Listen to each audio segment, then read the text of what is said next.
English Bible NIV 영어성경 1. Chronicles 19.21. Yeogdae Song 1. Chronicles 19:1.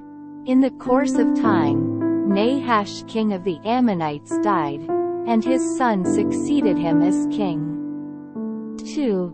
David thought, I will show kindness to Hanun son of Nahash, because his father showed kindness to me. So David sent a delegation to express his sympathy to Hanun concerning his father. When David's men came to Hanun in the land of the Ammonites to express sympathy to him, 3. The Ammonite nobles said to Hanun, Do you think David is honoring your father by sending men to you to express sympathy?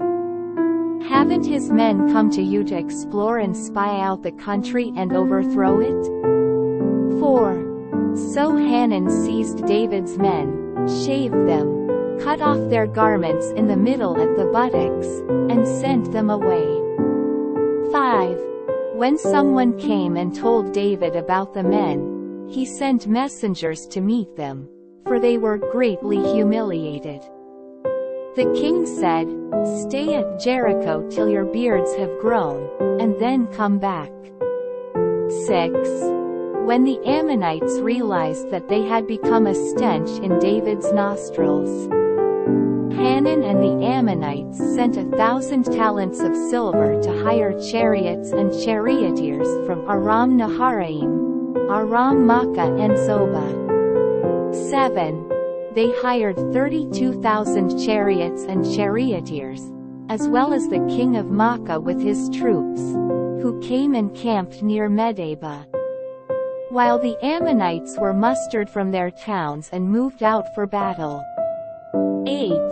On hearing this, David sent Joab out with the entire army of fighting men. 9. The Ammonites came out and drew up in battle formation at the entrance to their city, while the kings who had come were by themselves in the open country. 10. Joab saw that there were battle lines in front of him and behind him. So he selected some of the best troops in Israel and deployed them against the Arameans. 11. He put the rest of the men under the command of Abishai his brother, and they were deployed against the Ammonites. 12. Joab said, If the Arameans are too strong for me, then you are to rescue me, but if the Ammonites are too strong for you, then I will rescue you. 13. Be strong and let us fight bravely for our people and the cities of our God. The Lord will do what is good in his sight. 14. Then Joab and the troops with him advanced to fight the Arameans, and they fled before him. 15. When the Ammonites saw that the Arameans were fleeing, they too fled before his brother Abishai and went inside the city. So Joab went back to Jerusalem. 16. After the Arameans saw that they had been routed by Israel, they sent messengers and had Arameans brought from beyond the river, with Shaphash, the commander of Hadadezer's army, leading them. 17. When David was told of this, he gathered all Israel and crossed the Jordan. He advanced against them and formed his battle lines opposite them. David formed his lines to meet the Arameans in battle, and they fought against him. 18. But they fled before Israel, and David killed 7,000 of their charioteers and 40,000 of their foot soldiers. He also killed Shaphash, the commander of their army. 19. When the vassals of Hadadezer saw that they had been defeated by Israel, they made peace with David and became subject to him. So the Arameans were not willing to help the Ammonites anymore. 1. Chronicles 20:1. In the spring, at the time when kings go off to war, Joab led out the armed forces. He laid waste the land of the Ammonites and went to Rabbah and besieged it, but David remained in Jerusalem. Joab attacked Rabbah and left it in ruins. 2. David took the crown from the head of their king. Its weight was found to be a talent of gold, and it was set with precious stones, and it was placed on David's head. He took a great quantity of plunder from the city. 3. And brought out the people who were there, consigning them to labor with saws and with iron picks and axes. David did this to all the Ammonite towns. Then David and his entire army returned to Jerusalem. 4. In the course of time, war broke out with the Philistines, at Gezer.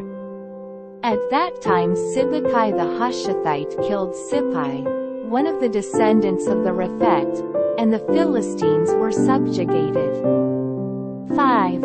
In another battle with the Philistines, Elhanan son of Jair killed Lami, the brother of Goliath the Gittite, who had a spear with a shaft like a weaver's rod.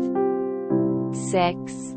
In still another battle, which took place at Gath, there was a huge man with 6 fingers on each hand and 6 toes on each foot, 24 in all. He also was descended from Rapha. 7. When he taunted Israel, Jonathan son of Shemaiah, David's brother, killed him. 8. These were descendants of Rapha in Gath, and they fell at the hands of David and his men. 1. Chronicles 21. 1. Satan rose up against Israel and incited David to take a census of Israel. 2. So David said to Joab and the commanders of the troops, "Go and count the Israelites from Beersheba to Dan. Then report back to me so that I may know how many there are." 3. But Joab replied, "May the Lord multiply his troops 100 times over. My lord the king, are they not all my lord's subjects? Why does my lord want to do this? Why should he bring guilt on Israel?" 4. The king's word, however, overruled Joab, so Joab left and went throughout Israel and then came back to Jerusalem. 5. Joab reported the number of the fighting men to David in all Israel. There were 1,100,000 men who could handle a sword, including 470,000 in Judah. 6. But Joab did not include Levi and Benjamin in the numbering, because the king's command was repulsive to him. 7. This command was also evil in the sight of God, so he punished Israel. 8. Then David said to God, "I have sinned greatly by doing this. Now, I beg you, take away the guilt of your servant. I have done a very foolish thing." 9. The Lord said to Gad, David's seer, 10 inches, "Go and tell David, this is what the Lord says, I am giving you 3 options. Choose one of them for me to carry out against you." 11. So Gad went to David and said to him, "This is what the Lord says, take your choice." 12. 3 years of famine, 3 months of being swept away before your enemies, with their swords overtaking you, or 3 days of the sword of the Lord, days of plague in the land, with the angel of the Lord ravaging every part of Israel. Now then, decide how I should answer the one who sent me." 13. David said to Gad, "I am in deep distress.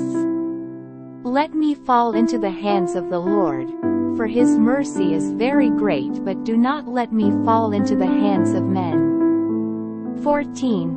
So the Lord sent a plague on Israel, and 70,000 men of Israel fell dead. 15.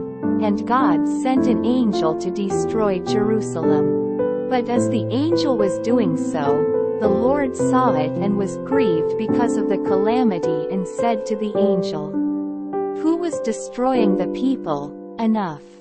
Withdraw your hand. The angel of the Lord was then standing at the threshing floor of Araunah the Jebusite. 16. David looked up and saw the angel of the Lord standing between heaven and earth, with a drawn sword in his hand extended over Jerusalem. Then David and the elders, clothed in sackcloth, fell face down. 17. David said to God, "Was it not I who ordered the fighting men to be counted? I am the one who has sinned and done wrong. These are but sheep. What have they done? O Lord my God, let your hand fall upon me and my family, but do not let this plague remain on your people." 18. Then the angel of the Lord ordered Gad to tell David to go up and build an altar to the Lord on the threshing floor of Araunah the Jebusite. 19. So David went up in obedience to the word that Gad had spoken in the name of the Lord. 20. While Araunah was threshing wheat, he turned and saw the angel. His 4 sons who were with him hid themselves. 21. Then David approached, and when Araunah looked and saw him, he left the threshing floor and bowed down before David with his face to the ground. 22. David said to him, "Let me have the site of your threshing floor so I can build an altar to the Lord, that the plague on the people may be stopped. Sell it to me at the full price." 23. Araunah said to David, "Take it. Let my lord the king do whatever pleases him. Look, I will give the oxen for the burnt offerings, the threshing sledges for the wood, and the wheat for the grain offering. I will give all this." 24. But King David replied to Araunah, "No, I insist on paying the full price. I will not take for the Lord what is yours, or sacrifice a burnt offering that costs me nothing." 25. So David paid Araunah 600 shekels of gold for the site. 26. David built an altar to the Lord there and sacrificed burnt offerings and fellowship offerings. He called on the Lord, and the Lord answered him with fire from heaven on the altar of burnt offering. 27. Then the Lord spoke to the angel, and he put his sword back into its sheath. 28. At that time, when David saw that the Lord had answered him on the threshing floor of Araunah the Jebusite, he offered sacrifices there. 29. The tabernacle of the Lord, which Moses had made in the desert, and the altar of burnt offering were at that time on the high place at Gibeon. 30. But David could not go before it to inquire of God, because he was afraid of the sword of the angel of the Lord.